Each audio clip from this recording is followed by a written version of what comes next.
白木哥循着血迹走入林中，越往深处林木越密，光线也变暗了许多，已经不太容易寻找到痕迹了。白木哥深深地吸了几口气，他捕捉到了空气中一丝极淡的血腥气，若有若无，眨眼即散。站在原地，白木哥花了2分钟才确认了接下来的方向，随后继续向前走去，脚步无声。终于在地上他发现了脚印，很浅的脚印，但是很新。关键是不止一人。树林的中央有一些年久失修的民居，这些民房的窗户早已破碎，里面的家具布满了灰尘，周遭长满了杂草。就在一扇通往地下库房的生锈铁门旁，白木哥停下了脚步，眸光微明。因为就在门边的水泥地上，有几滴几乎难以察觉的暗红色斑点，尚未完全干涸。借着从树叶缝隙中透出来的光，白木哥又发现旁边地面的灰尘有被拖拽留下的痕迹。这些痕迹其实还算比较明显，似乎前来者完全没有时间打扫痕迹，仓促地躲了进去。白木哥的心微微沉了一下，显然找到了。他推开了那扇生锈的铁门，哪怕他的动作再小心谨慎，这铁门在打开的时候也是发出了嘎吱嘎吱的声音。这一下显然把所有敌人都给惊动了。白木哥的手放在唐刀的刀柄上，迈步进入门内。里面是一小段向下的昏暗楼梯，借着透进来的丝丝缕缕的光线，隐约可见楼梯尽头是一个堆放杂物的地下室。然而这里的血腥味道已经明显浓郁了起来。昏暗中呼吸声几乎轻不可闻，但白木哥的六识何其敏锐，他能清楚地感觉到那里面有2道气息。一道气息似乎在极力压制着伤痛，带着明显的痛楚感觉。另外一道气息则是更加微弱，即便不用刻意压制，也已经是明显奄奄一息了，似乎命不久矣。废墟里发现了5个忍者，都死了。白木哥并未继续往下走，而是开口说道：我想他们是为了保护你。楼梯下面没有回应，但那一道在压制着伤痛的气息似乎紊乱了一些，急促了一些。能拥有5个这么忠心耿耿的手下，让人羡慕。白木哥再度开口，声音之中听不出丝毫情绪。下面终于响起了一道虚弱的回应，确切地说是6个。这竟然是武田雨一的声音。他终于不再隐藏了，这虚弱的声音里似乎带着一丝不甘，带着一丝痛苦。第6个是武士，现在已经快要死在我怀里了。白木哥没吭声，他已经感觉到楼梯下是2个女人，一个人靠在墙角，另一个人躺在他的腿上。我一直把她当姐姐看待，她背着我跑到这里，中间摔倒好几次，后来还是我把她拖进来的。武田雨一的声音里有着一丝只有他自己才能读懂的悲戚，说道：他是个武学天才，眼看着就要推开高武的门了。白木哥没有继续这个话题，而是平静地说道：是你上来还是我下去？啪一声轻响，这陈年废弃的地下室居然被武田雨一给打开了灯。昏黄的灯光映照着空气中纷飞的灰尘，以及2个女人的狼狈身影。武田雨一的外套已经被彻底炸烂了，里面的长袖薄衫也已经破了好几处，只能堪堪遮蔽住关键部位。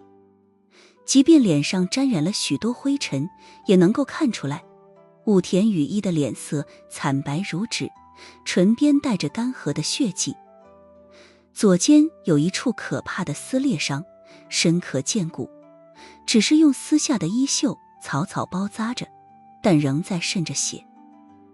虽然整个人虚弱之极，但是他的那双眼睛却依旧锐利，像是冰冻了的刀锋，冷冷地盯着白木哥。东亚叶黄。武田雨衣的声音沙哑虚弱，却带着毫不掩饰的嘲讽。你是来确认我死了没有，还是想来亲手补上一刀？在武田雨衣的怀里躺着一个穿着黑色武士服的女人，她的衣服被炸开多处，半边身子都是血肉模糊，此时呼吸十分微弱，不断的有鲜血从她的嘴角溢出来。白木哥没有在意武田雨衣的敌意，目光落在他肩头的伤口上，又扫过他苍白却倔强的脸，沉默了半分钟，才说道：他受了那么重的伤，背着你跑到这里，全靠意志在支撑。武田雨衣的眼神骤然一缩，掠过一丝极深的痛楚，但瞬间又被冰冷覆盖。领风族养育了他，他用尽忠职守来回报我，仅此而已。他的话音落下之时，那个女武士渐渐没了气息，脑袋缓缓耷拉向了一边。这个忠心耿耿的手下，终究还是没能带着视她为姐姐的女主人逃出升天。武田雨衣面无表情，布满了血丝的眼睛里看不到一滴泪水。白木哥转过身，背对着下方，似乎在留给武田雨衣悲伤的时间。然而紧接着，楼梯下方便传来了窸窸窣窣的声音。武田雨衣居然勉强支撑着身体站了起来。白木哥淡淡说道：没必要这么强撑。武田雨衣，哪怕你随时能杀了我，我也不想示弱。白木哥的语气里听不出一丝一毫的感情，平静地说道：如果放在以前，我会毫不犹豫地杀了你，但现在我站在他的立场上考虑问题，开始觉得事情或许可以有另一种解决方式。武田雨衣冷笑：生死之仇，只有生和死这两种解决方式。如果换作我站在你的立场上，绝对不会有丝毫的犹豫。那从天而降的炮火，那遍布周遭的烟尘，让武田雨衣现在还在心悸，怎么可以失败得如此彻底？以他骄傲的心性被人碾压到了这种程度，再活下去似乎都已经没有了任何的意义。以往的我从不会认为自己有错，但现在看来，我对人性并不了解。白木哥说道。武田雨衣抬手抹去嘴角的鲜血，他深深地吸了几口气，似乎才勉强恢复了可以支撑继续开口的力气。人性都是卑劣的，都是自私的，我可能也快死了，并没有心情和你谈论人性。白木哥淡淡开口，语气依旧平静。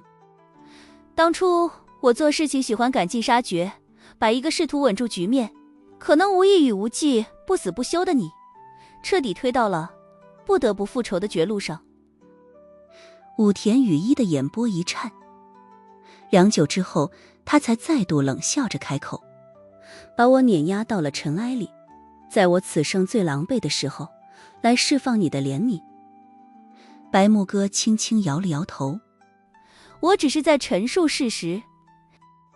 顿了顿，他的语气里带上了一丝平日里几乎不可能在他身上出现的怅然之意。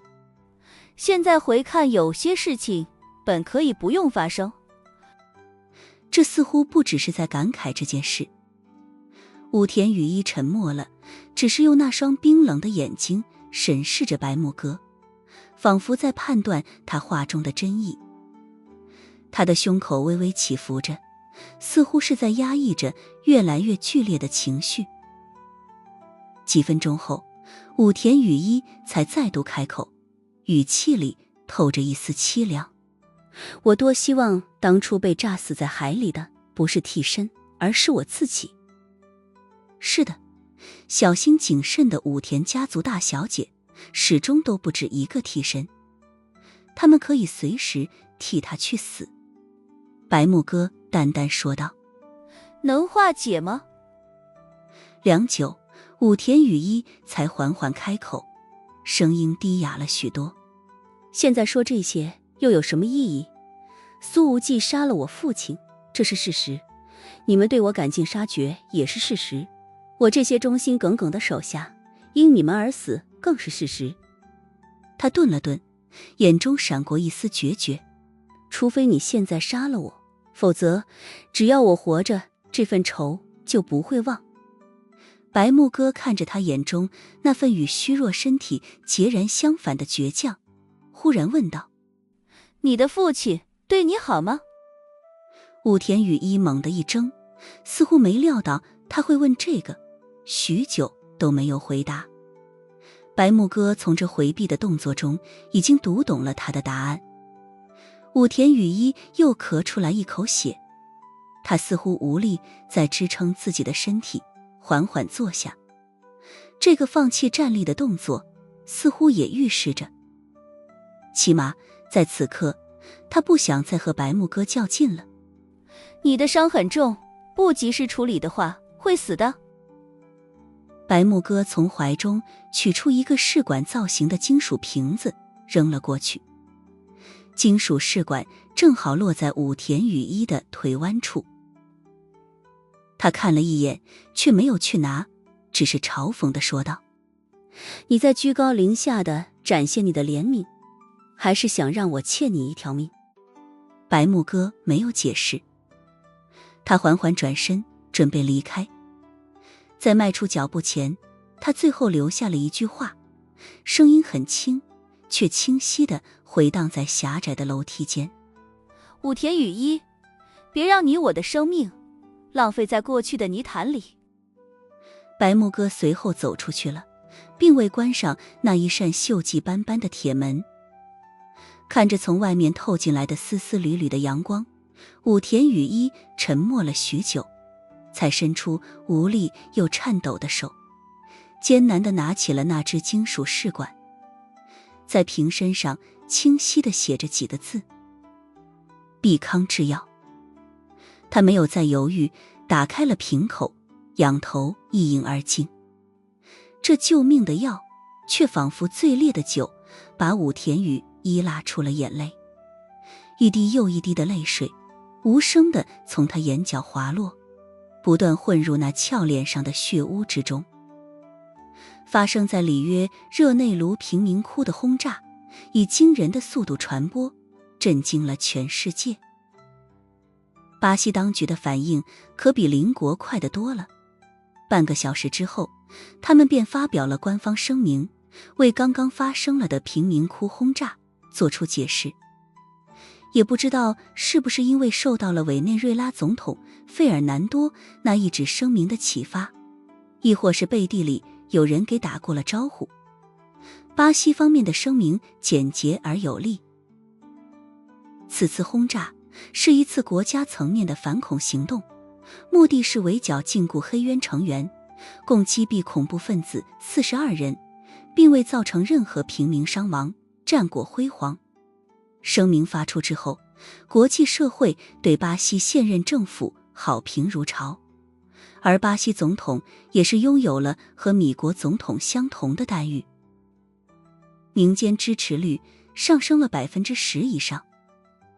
在委内瑞拉和巴西相继发表了声明之后，禁锢黑渊这个原本潜伏于阴影中的组织被彻底拽到了聚光灯下。往后他们想要再过上低调安稳的日子，怕是要难如登天了。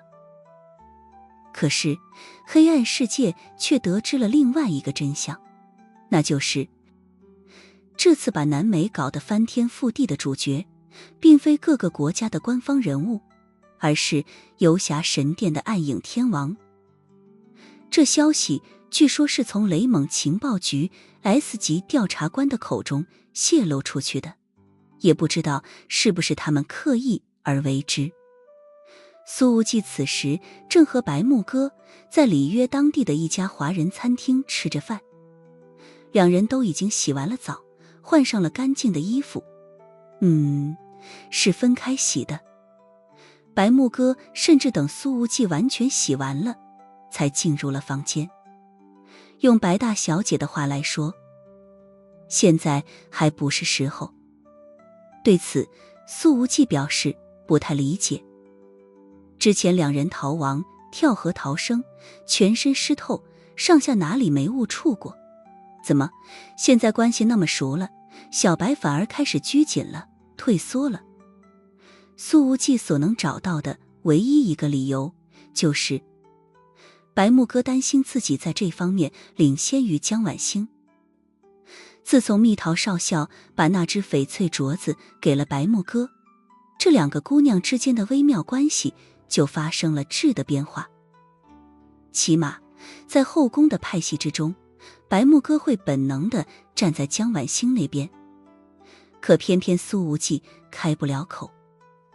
他实在没法把自己跟江晚星之间所发生的那种事情对小白和盘托出。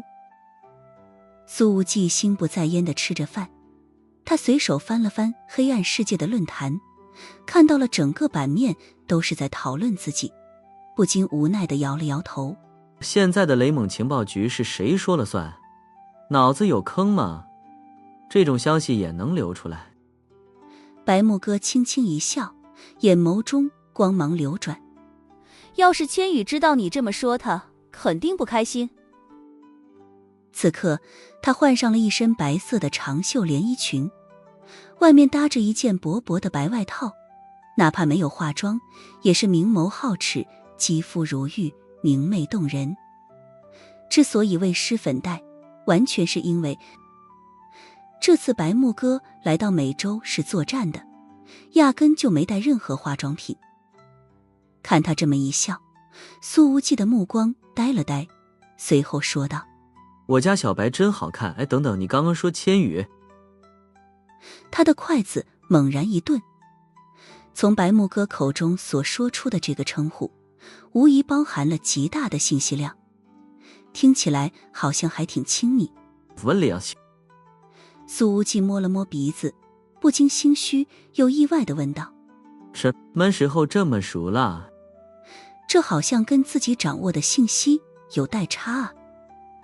不过当着白木哥的面提起穆千羽，苏无忌总觉得自己有点底气不足。他是知道白大小姐争风吃醋的能力有多强。这位大小姐当初在毕康的病房里，是能当着徐小浪的面直接和自己亲嘴的。白木哥抿了抿嘴，毫无半点吃醋的意思，唇线依旧柔和，说道：也不算特别熟，只是最近有一些合作关系。什么合作？苏无忌又问道。白木哥沉默了一下，随后轻描淡写地说道：生意上的。他还是撒了个小谎。然而苏无忌对他完全信任，压根没有仔细问。千羽在做生意这方面确实挺有天赋的。白木哥小口地喝着粥，眸光落在桌面上，轻声说道：他在其他方面也很有天赋，只是你对他的了解还是不够深。苏无忌很赞同。确实不够深。白木哥不知道想起了什么，随后很认真地说道：他真的很厉害。以白大小姐以往那心高气傲的性格，是绝对不愿意承认有同性比自己要强的。但最近和穆千羽多接触了几次，在很多方面，她居然都生出了一种自叹不如的心情。苏无忌这才找回刚刚的话题：木哥啊，你刚刚说现在的雷蒙情报局有可能是千羽在做决定，并不算做决策。不过严格来说，千羽可以稍稍影响他们的决定。白木哥的言语之中还是有着一些保留的。他接着说道：不过这次放出消息的行为，应该不是千羽做的。其实这一次白木哥完全不必提及穆千羽的名字，但是他也不知道自己究竟是出于什么心理，本能的想要在苏无忌面前把那个厉害的竞争对手兼合作对象的神秘面纱稍稍揭开一点点。苏无忌抿了抿嘴，我怀疑这次搞得那么热闹，8成是歌者那个王八蛋干的。不过他想了想，觉得又像是星辰洛伊所为，这个女人好像很喜欢添乱。也有可能。白木哥似乎还有心事，还在想武田羽衣。苏无忌一下子看穿了对方的想法。白木哥已经跟他聊过了与兄羽之间的接触，苏无忌并未有任何的责怪，相反，他非常理解小白的行为。事实上，白木哥最近的改变让苏无忌非常感动，他少了一些冷漠，变得更柔和，遇事全部站在苏无忌的立场上思考问题。如果武田羽衣这次之后继续站在你的对立面，那么白木哥知道，如果真的发生了这种情况，在自己身上偶发的善良就彻底变成了愚蠢的妇人之仁。放心，不会的。苏无忌握住了白木哥的手，语气笃定地安慰道：所有的善良都会收到回报，所有的事情都会如你所愿，你要相信自己的那些改变一定是没错的。他并未多想关于武田羽衣的事情，因为在苏无忌看来，兄羽出现了这么大的失误，造成了如此严重的损失，就算是白木哥放了他一马，黑渊内部应该也未必容得下他了。从今以后，自己和这个女人应该很少有交集了。等吃完我们去海滩走走吧。白木哥忽然话锋一转，他的眼睛里深藏着一抹只有自己才明白的期待。在国内有那么多年轻漂亮的竞争对手虎视眈眈，但此刻在南美，苏无忌是他一个人的。他们每一次的相遇总是伴随着任务与厮杀，难得有真正约会的机会。好啊，来到南美天天打仗，难得放松一下。苏无忌笑着，又试探地问了一句：要不等到了海滩，你穿上泳装给我看看。白木哥的俏脸微微热了一分，他似乎刻意用比较自然的语气说道：有什么好看的？上次不穿的时候，你不也见过了吗？上次白大小姐的上半身全部暴露在苏无忌的面前，还说了一句：我白木哥只给你睡。想着上次的动人场景，苏无忌本能地感觉到了脸热心跳。他抬头看向眼前的姑娘，犹豫了一下，试探性地问道：这里是南美，要不咱俩……白木哥的双颊微红，却低头说道：第一次还是想更正式一点。他随后压低了声音：而且别忘了咱俩的真正目的。苏无忌拍了拍自己的脑门，似乎是想要以此让自己清醒一些。他笑着低声说道：我虽然有点冲动，但还是没忘记咱俩借着约会之机要做些什么。由于巴西政府发了官方声明，到了傍晚，游客们纷纷放下担心，重新走出来，科帕卡巴纳海滩又变得喧嚣起来。海浪轻拍沙滩，空气里混合着海水的咸湿和烧烤的香气，耳边充满了游客们的欢声笑语。苏无忌和白木哥并肩走在柔软的沙子上，留下两行浅浅的脚印，远离了战火与算计。此刻的宁静显得弥足珍贵。有时候觉得像这样走走也挺好的。白木哥轻声说，目光望向远处黑暗的海平面。不知不觉，两人已经远离了人群。等这些事情都了结了，我们想去哪里就去哪里。苏无忌握住他的手，说道：哪有彻底了结的那一天呀？白木哥笑了笑，目光温柔。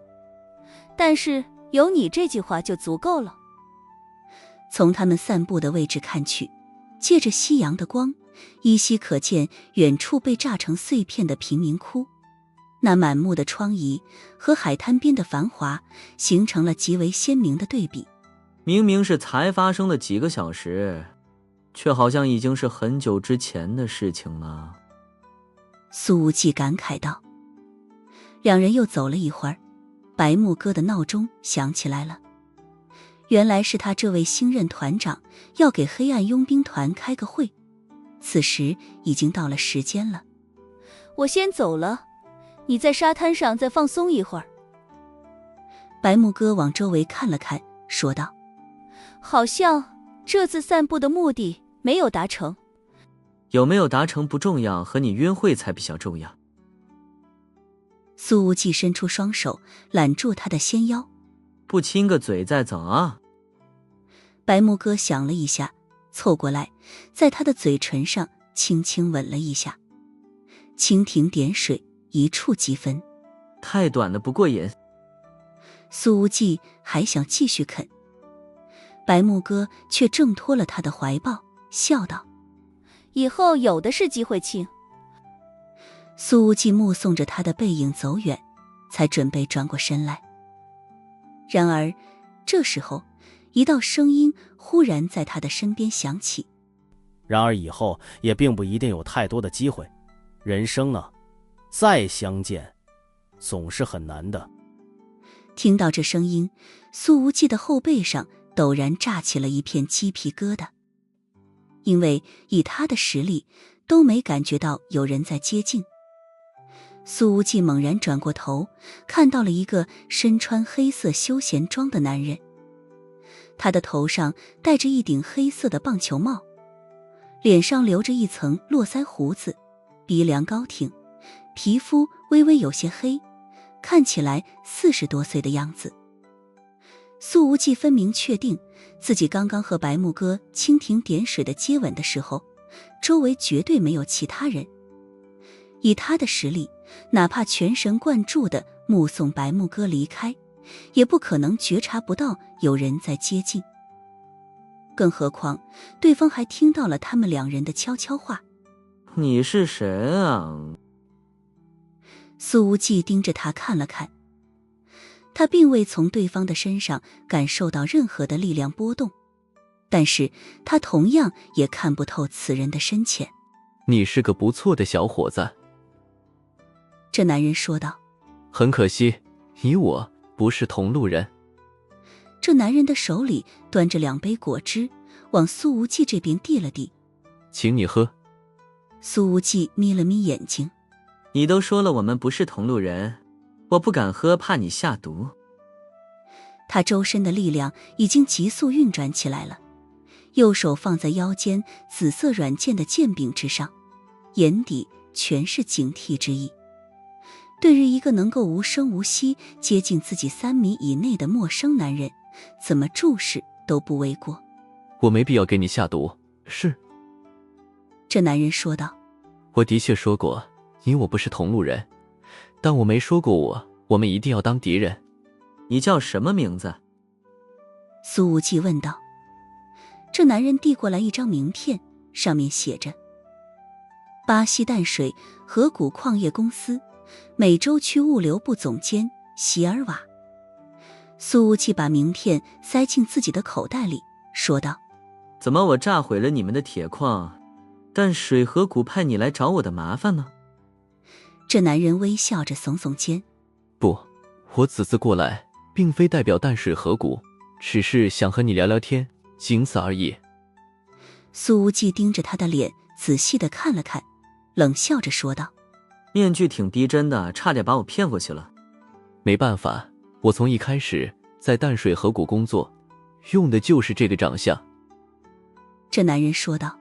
久而久之，我都快要忘记我本来长得是什么样子了，假面具戴久了，也就成了真面孔了。苏无忌眯着眼睛说道。别兜圈子了，席尔瓦，你到底是谁？席尔瓦抬手指了指远处的那一大片废墟，说道：你都搞得那么轰轰烈烈了，我要是还不来，未免也太缩头乌龟了吧。说着，他突然伸手按住了苏无忌的胳膊。别拔剑。是的，苏无忌已经想要抽出紫色软剑了。毕竟听到这里，傻子也能明白，对方的真实身份必然是黑渊的人。然而苏无忌这个拔剑的动作却被对方生生按了下来。这个席尔瓦手上的力量极大，苏无忌的胳膊此刻竟是进退不得。我就是来聊聊天，表明个态度，真不是要和你动手的。席尔瓦在这种发力的作用下手指居然还能游刃有余地捏了捏苏无忌的手腕，说道：你看，我如果想动手的话，完全没必要等到现在。苏无忌冷冷问道：哈哈哈哈，你属于黑渊的哪个分支？裁决庭。席尔瓦微笑着说道。苏无忌眯了眯眼睛。第一禁卫。不。席尔瓦看了他一眼，仍旧面带微笑。他们都叫我大裁决长。轰！苏无忌只感觉到这个词犹如惊雷一般在自己的耳边炸响。自己在南美搞得过于轰轰烈烈，竟然把这种超级大 boss 都给引出来了。强烈至极的危险感已经从苏无忌的心底骤然涌出。你看，我都把我平时的身份告诉你了。大裁决长说道。对了，我的名字真的就叫席尔瓦，这就代表我有诚意，没杀意。苏无忌眯了眯眼睛。巴西起码有几百万个席尔瓦，但黑渊只有一个大裁决长。席尔瓦微笑着说道。现在愿意和我坐下来聊聊天吗？苏无忌确定白木哥已经走远了，于是点点头。其实这个席尔瓦本来可以在白木哥没走的时候就出现的，甚至能够直接挟持对方当人质，用以要挟苏无忌，但他并未这样做。这使得苏无忌有些判断不准对方的真实意图。按理说你应该恨不得立刻杀了我。苏无忌说道。是啊，我的第7禁卫被你杀了，第5禁卫、第6禁卫不知所踪，现在第4禁卫也死在了你的手上。席尔瓦摊了摊手。应该没人比我更想杀了你才对。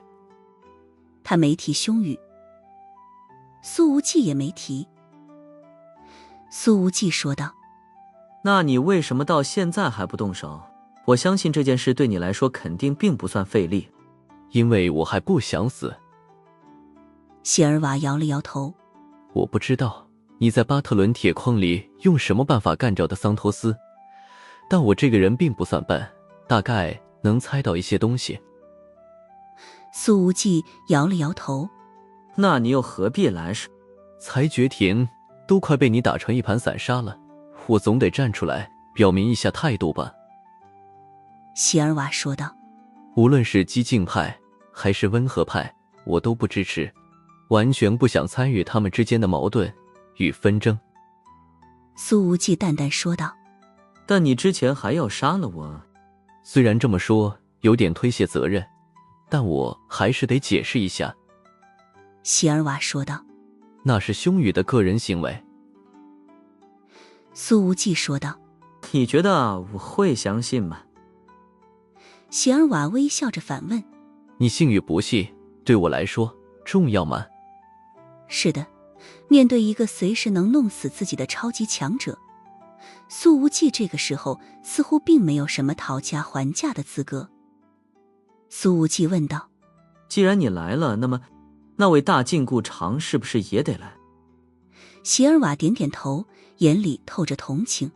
如果我是他，现在肯定得气疯了。苏无忌。你难道没气疯吗？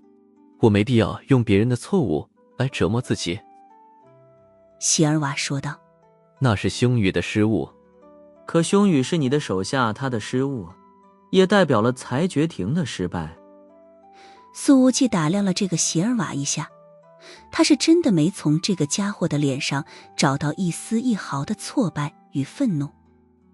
当然，对方的真实表情也有可能已经被龟皮面具掩盖了起来。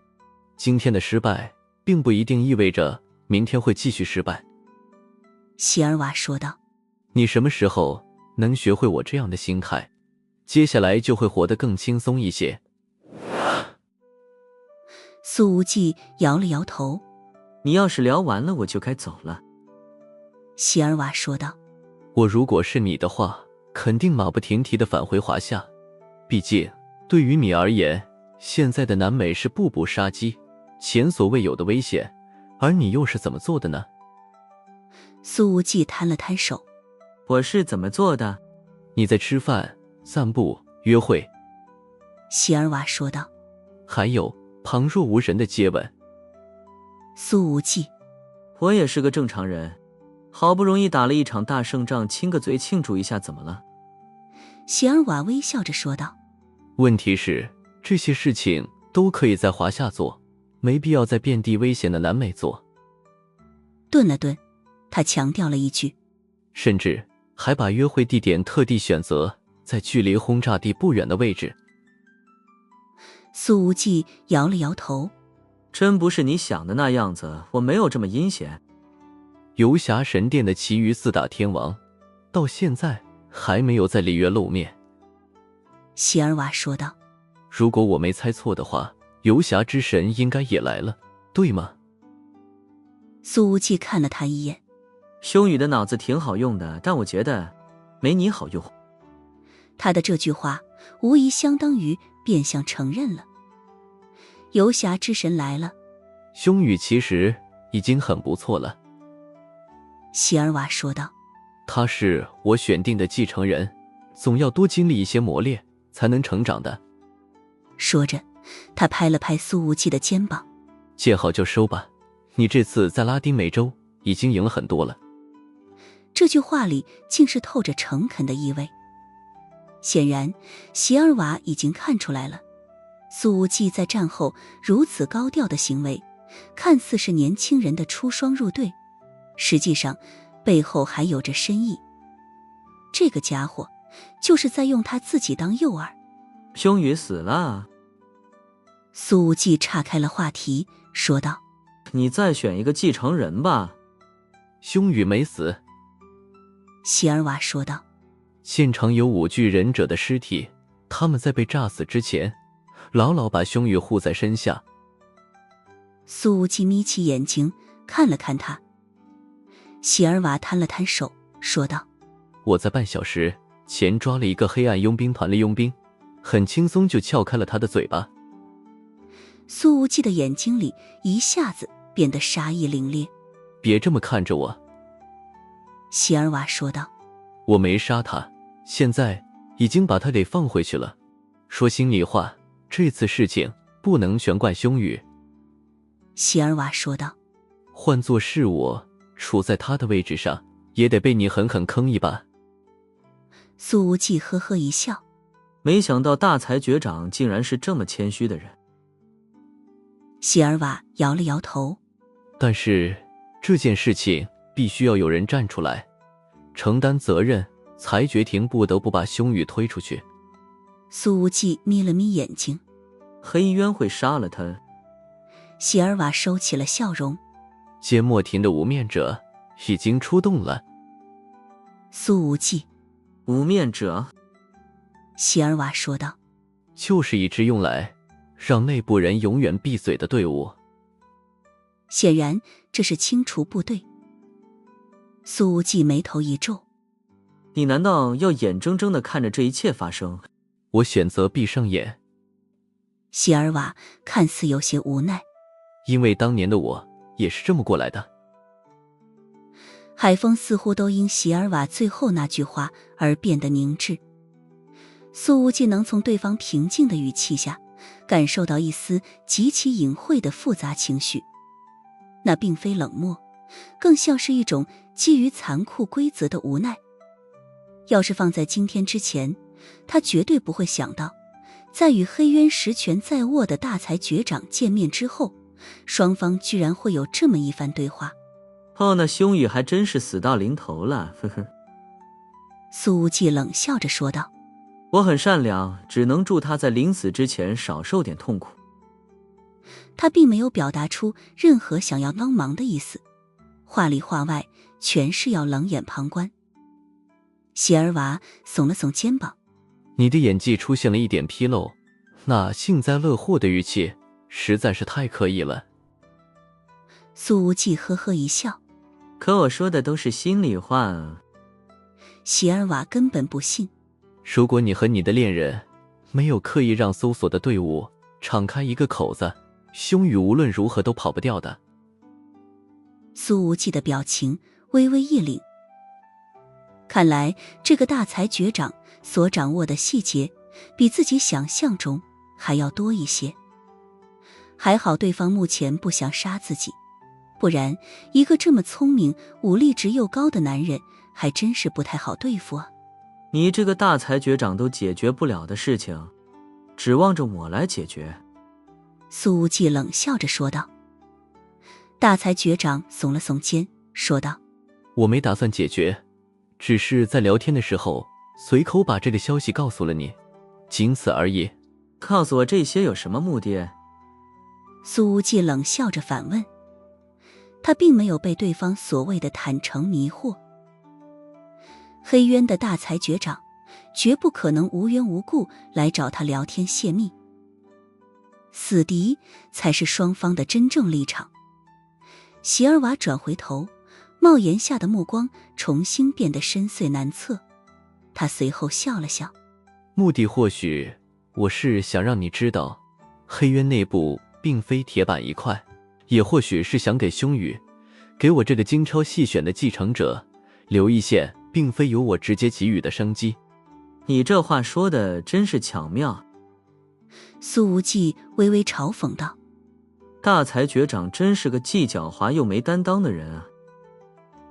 刚刚席尔瓦的那句话既隐晦地透露了内部矛盾，又将可能的救援意图推到了苏无忌这边，自己却完全撇清了背叛组织的嫌疑。你希望我去救他，我又不是傻子。苏无忌觉得有些荒谬。你刚说过缄默亭的无面者已经出动，那是黑渊最擅长追踪和暗杀的力量之一，由大缄默常直接掌控。席尔瓦微笑着说道：我只是告诉你一个事实，至于你怎么做与我无关。苏无忌眯了眯眼睛：我还在盼着凶宇死呢，干嘛为了他惹自己一身骚？显然如果救凶宇，苏无忌会惹上更大的麻烦，不救，重伤的后者遇到强大的无面者必死无疑。如何选择看你自己的权衡，我想答案已经在你的心里了。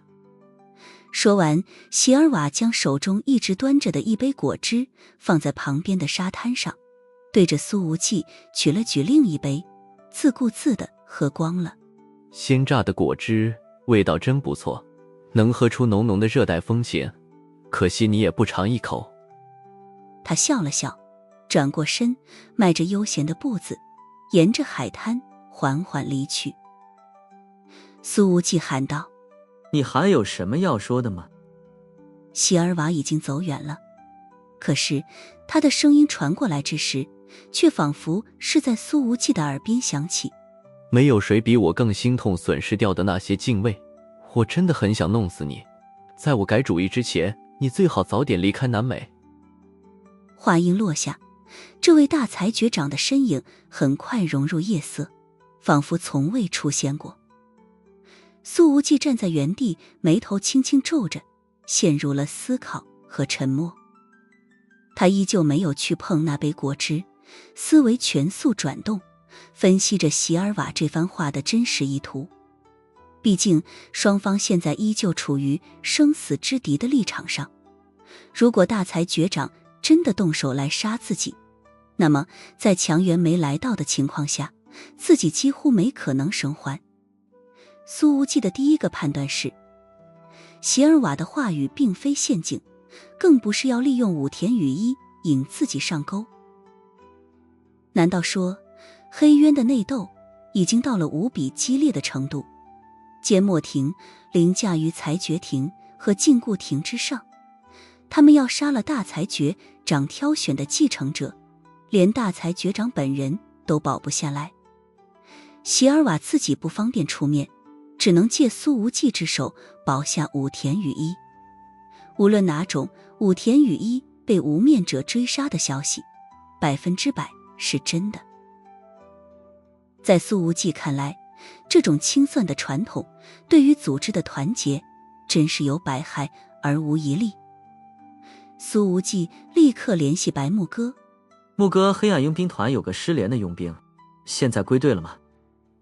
苏无忌问道。你怎么突然问这个？白木哥说道。没有任何佣兵失联，全都在呢。什么？苏无忌说道。就在今天下午，有没有人被抓走了，又被放了回来？我确认一遍。白木哥能听出他语气中的凝重，因此并没有立刻给出答案。在白木哥调查的时候，苏无忌联系了游侠神殿的带队成员，神殿这边同样没有任何人失联或被俘虏。10分钟后，白木哥把电话打了回来。无忌，我确定整个下午都没有人失踪，全员都在。苏无忌眯了一下眼睛，心脏不禁往下沉了沉。之前这大裁决长席尔瓦在跟他聊天的时候，说自己绑走了一个黑暗佣兵团的成员，从而知道了现场的那些与5个忍者有关的细节。可现在黑暗佣兵团并没有任何人被俘虏。难道说当时席尔瓦就在废墟现场，甚至说就在自己的附近？苏无忌快速将遇到大裁决长席尔瓦以及双方的聊天内容简述了一遍。电话那边沉默了几秒，然后传来白木哥冷静的声音：应该不是陷阱。对，席尔瓦没必要用这种容易被戳破的谎言骗我。无面者是否出动，很快就能从其他渠道验证。苏无忌说道。你的想法是？白木哥直接问道。这个席尔瓦是不是想要坐山观虎斗，围观我和无面者队伍的厮杀？苏无忌问道。他觉得这应该是最有可能发生的了。毕竟7大禁卫现在只剩下了3个，处在大裁决长的位置上，必然对自己恨之入骨。此次能有借刀杀人的机会，又怎么能放过？白木哥闻言微笑着说道。所以直接说出你的答案吧。对于这个自己认定的男人，他真的太了解了。武田雨衣不能落在无面者手里。苏无忌顿了顿，声音之中透出了郑重感。而且这是你给他的一次机会，我不想让你的善良收不到回报。白木哥沉默了。事实上，她现在依然不是个善良的女人。所谓善良行事的出发点，都是基于苏无忌的立场罢了。听你指挥。白木哥说道。结束了通话，苏无忌深吸一口带着咸腥味的夜风，眼神已然变得锐利了起来。他看了一眼席尔瓦消失的方向，眯了眯眼睛，低声说道：大裁决长，我可不信你的裁决庭在黑渊内不能弱势到这种程度。与此同时，在海滩富人区的那幢豪华别墅里，洛克斯的老相好正跪在地上，低着头，双眼红肿。在他的身前站着一个穿着黑衣的男人，此人背对着他，两人始终沉默着，空气中弥漫着浓浓的压抑感。哥哥，是我的错。许久之后，安娜贝拉才开口，她说道：如果不是我执意如此，2大禁锢师也不会死，逆影者也不会伤亡30多人。原来站在安娜贝拉身前的是她的哥哥。大境顾长，终究是我做的决定。大境顾长说道：是我的私心导致了这一切，不能全怪罪到你的身上。你也跪了很久了，起来吧。哥哥。安娜贝拉抹了抹眼泪，却并未站起来。罗森还好吗？大境顾长问道。他其实已经来了半个多小时了，这才想起关心儿子一句，一边肾脏已经摘除了。安娜贝拉说道：虽然靠另外一个肾也能活下去，但我还是想给他找到合适的肾源。然而大境顾长却说道：那就让他靠一个肾脏活着吧，天天心高气傲，把所有人当傻子，这次长长记性也是好事。安娜贝拉抬起泪眼，眼睛里涌现出不甘的神情。哥哥，这次事情就这么算了吗？大境顾长的声音低沉。这次你们都被利用了，贸然反击，只会落入对方的圈套之中。他的状态虽然不像大裁决长席尔瓦那般轻松，但似乎并没有多少愤怒之意，话语之间依旧可以保持冷静。哥哥，你的意思是我们还要等下去？安娜贝拉缓缓起身道：可是缄默亭和密典亭的那些老家伙肯定会站在你的对立面的，尤其是密典亭，他们在这些年里一直在暗中和你对着干。大境顾长点点头。缄默亭是只会按照教条和规则办事的中立派，密典亭是一群搞科研的温和派，翻不出多大的浪花的，而淬炼亭则是站在我这一边。停顿了一下，他补充道：真正要警惕的是最高的牧者亭。安娜贝拉的眼弧猛然震出了波纹。牧者亭还存在吗？这是黑渊的真正决策机构，堪称绝对核心。大境顾长的声音淡淡：看似虚无缥缈，却始终存在，连我都被骗过去了。他随后看向了安娜贝拉，声音之中带上了一丝叹息。对了，这次才决亭和禁锢亭损失惨重，需要有人来承担责任。缄默亭的无面者已经出动了。安娜贝拉的身体微微一颤，她显然听出了这句话的弦外之音，眼泪一下子涌出来了。哥哥，我是你妹妹啊，原你也护不住我吗？大境顾长说道。无面者对内部出手有1周的时间限制，能扛过这7天，从此便不会再有事了。对你透露这个消息，已经是我违规了。他显然是有所忌惮。哥哥，救我！安娜贝拉跪下来，抱住了哥哥的大腿，哭喊道：我无法干涉无面者的执法行为，否则必然会被逐出黑渊，此生不得安宁。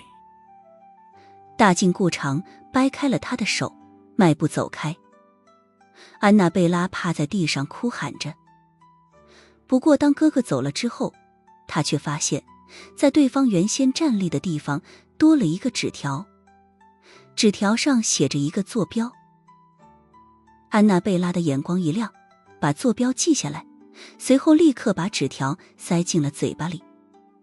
他风一样的跑出去，对手下喊道：快，去机场，立刻！1天之后，里约热内卢的另一处贫民窟深处，武田雨衣正蜷缩在一间废弃房屋的破床上，身下是散发着霉味的破烂床垫，周遭全是旧的不能再用的木家具，家具表面有着一层厚厚的灰尘。他早已经喝下了白木哥给的药剂，爆炸所带来的胸腹内伤因此而缓和了一大部分，呼吸之时也不再产生那么强烈的灼痛感。武田雨衣昨天拖着濒临极限的重伤肢体逃到了这处贫民窟，在这找到了一家隐蔽的黑诊所，对左肩的伤口进行了简单的清洗和缝合。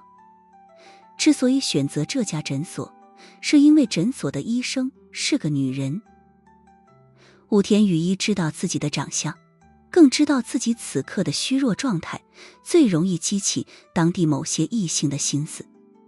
没办法，贫民窟的犯罪率很高，有些区域甚至是黑帮聚集地。这种状态下的武田雨衣甚至没办法支付医药费，他只能摘下昂贵的随身手链用来抵账。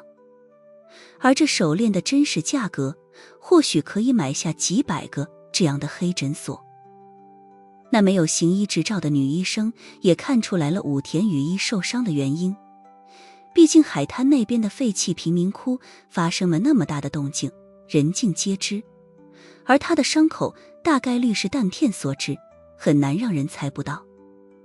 武田雨衣左肩的伤口虽然被潦草地缝合了，但依旧传来一阵阵钻心的痛楚，时刻提醒着他昨天发生了什么。自己失去了6名忠心耿耿的手下，陷入了弹尽粮绝的境地里。在精神和身体的双重折磨下，武田雨衣已经疲惫至极，但他依旧咬着牙不敢睡。哪怕之前失血过多，已经让他的意识时而清醒，时而模糊。此刻全靠仅存的理智和意志力，才支撑着他没有陷入昏迷。武田雨衣的嘴唇已经明显干裂了，他挪动着身体，想要去拿起放在床头的一瓶水，不过无力的手指才刚刚接触到瓶身，那矿泉水瓶便掉落在地，发出哐当的空响。原来这瓶昨天从诊所带出来的水，早在1个小时前就被他喝光了。此刻的武田雨衣已然到了弹尽粮绝的境地了。即便上次在海上被白木哥追杀和轰炸，武田雨衣也不像此刻这般内外交困。现在他的所有后手都已经用光了。本以为带6个人已经足够，但谁能想到苏无忌在里约热内卢掀起如此的狂风巨浪。起码短时间内武田雨衣联系不上第7名忠心耿耿的手下了。犯下这么严重的失误，造成这么惨重的损失，武田雨衣知道自己极有可能已经被裁决庭抛弃了。他试着站在大裁决场的立场上，甚至都想不到对方该用何种理由来保下自己。而现在最想杀了自己的人，一定是禁锢庭的那位大禁锢长。2名禁锢使者，30名逆营者，换作是谁能咽得下这口气？看来就算是不死在大禁锢长的手里，我也要渴死饿死了。武田雨衣低低说着，语气之中充满了自嘲。就在这个时候，外面传来了杂乱的脚步声，显然不止一人。武田雨衣几乎是本能地屏住了呼吸，一颗心已经瞬间绷紧。就是这里吗？一道粗沉的男声响起。没错，在路边踢球的几个小鬼说过，昨天在瑞拉米婆娘那里看伤的女人就藏在这间房子里。这里是我们的地盘，外人想藏进来，不交足有诚意的保护费怎么行？几人哈哈大笑，笑声之中都透出了一股色眯眯的意味。显然这话语中的保护费还有着其他的意思。笑声落下，那房间的破门发出了嘎吱一声，已然被一把推开。午后的刺眼阳光映出4个彪悍的轮廓，他们挡住了大部分的光线，也挡住了唯一的出口。武田雨衣的眼睛里涌现出了一抹绝望，他已经陷入了完完全全的山穷水尽之中了。难道在经历了惨痛的失败过后，还要再被这些垃圾凌辱？武田雨衣悲哀地想着。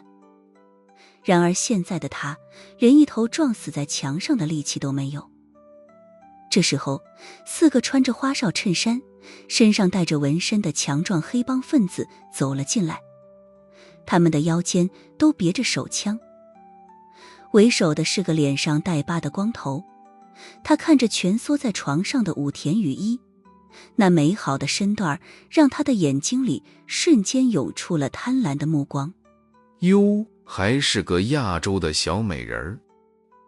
为首的光头舔了舔嘴唇，说道：瑞拉米那娘们果然没骗我，这里真是藏了一个极品的货色啊！武田雨衣的心已经沉到了谷底，那个女医生显然把他给出卖了。不过想想这倒也合理，毕竟这种开在贫民窟的黑诊所本来就是为了黑帮分子而服务的。那个刀疤光头呵呵一笑，说道：我叫斯塔伊，这一片我说了算。说着他抬起了自己的手，手指间挂着一条手链，正是武田雨衣之前用来给女医生抵账的那条。我上网查过了，这手链挺值钱的，对吗？斯塔伊微笑着说道：如果你拿不出让我满意的筹码，那么就只能用你的身体来抵了。哦，忘了告诉你，我最喜欢你们东亚的女孩子。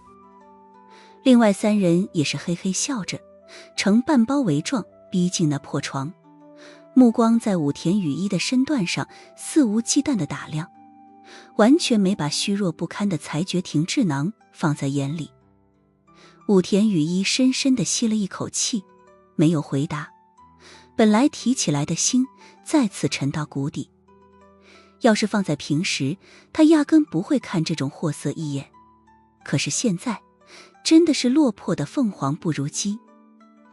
他努力让并不清醒的大脑飞速运转，可是平日里那极善治计的脑子，现在却完全想不出半点应对这种低等黑帮分子的办法来。钱，我有钱。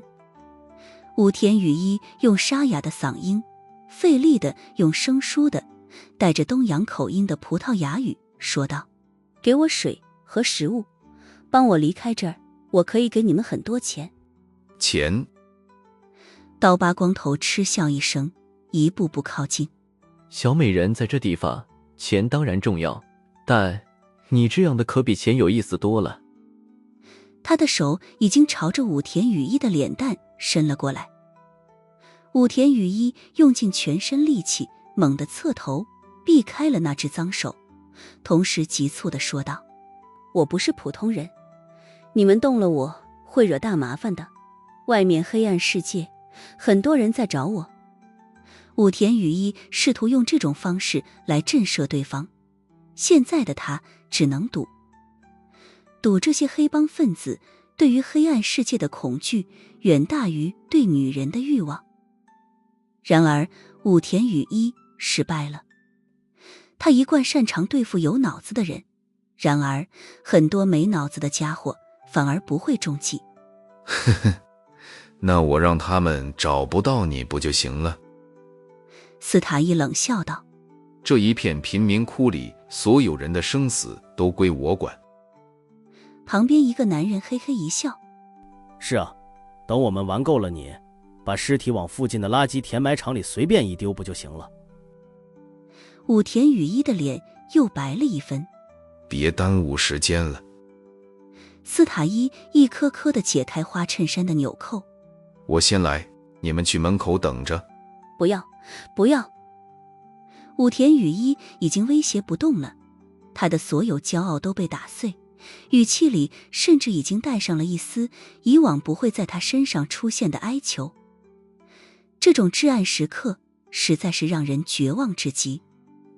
2道泪水再次从眼眶中涌出，在沾染了灰尘的俏脸上冲出了2道痕迹。然而武田雨衣越是表现出这种哀求的模样，那个斯塔伊便越是开心。我喜欢，我太喜欢这种柔弱的东亚女人了。这家伙笑得无比狰狞，他已经开始解开皮带了。这一刻，武田雨衣忽然想到了白木哥和苏无忌。那个放了自己一马的女人会不会再出现，再救自己一回？那个差点把自己炸死的华夏青年，如果在这里的话，会不会把这个混蛋直接一剑斩了？当这个想法冒出脑海之后，武田雨衣的心中便充满了自嘲。这怎么可能呢？我居然把希望寄托在2个华夏仇人的身上，这实在是太荒唐了。然而就在这一刻，站在房间外面的3个男人忽然齐齐发出了痛哼声，紧接着便是他们身体摔倒在地的闷响。武田雨衣的眼睛里旋即闪过了一道亮光。难道说在最绝望的时候，那2个华夏人来救自己了？斯塔伊的表情立刻一变，他顾不得把皮带扣好，立刻转过身去。然而这时候他看到了几个身穿黑衣的男人，他们所穿的黑衣是一种特殊的黑色战斗服，表面暗沉如水，带着血丝一样的暗红色纹路。这几人的脸上也都戴着有着同样纹路的全脸面罩，完全看不清长得是什么样子。你们是谁？斯塔伊有些底气不足地吼道。他分明已经看到那3个手下已经倒在地上，脖子上皆是被割开了一道血口子，鲜血汩汩涌出，把地面染红了一大片。这几人的打扮给斯塔伊带来了一股无法用语言来形容的鬼感和恐惧感。混蛋，你们怎么不讲话？都是哑巴吗？斯塔伊还想说些什么，忽然他的身体一震，因为一道冰凉的感觉已经突然自喉间而生。他捂着脖子，浑身发抖地倒下。随后这几黑衣人皆是站到了床边，从面罩后面透出的审视目光无比凌厉。武田雨衣的脸色已经变得惨白，他没想到自己等来的不是救兵，而是更致命的杀手。你们是缄默亭的无面者。武田雨衣深吸了一口气，这一刻他的语气里没有恐惧，反而自嘲地笑了笑。原来我做了这么多努力，终究还是沦落到被黑渊清理的结局。巷子里，洛克斯拎着水和面包走过来，却看到门口倒着3具尸体，顿时一哆嗦。我去，影子让我盯着这妹子，我出去买个水的功夫，怎么就死人了？